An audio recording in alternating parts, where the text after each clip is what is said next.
عبادي الذين آمنوا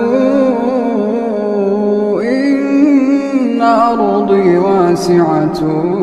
فإياي فاعبدون كل نفس ذائقة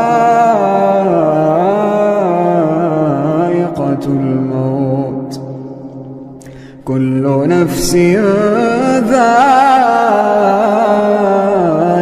الموت ثم إلينا ترجعون والذين آمنوا وعملوا الصالحات لنبوئنهم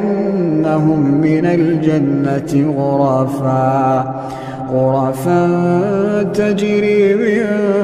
تحتها الأنهار خالدين فيها نعم أجر العاملين الذين صبروا وعلى ربهم يتوكلون وكأين من دابة لا تحمل رزقها الله يرزقها وإياكم وهو السميع العليم.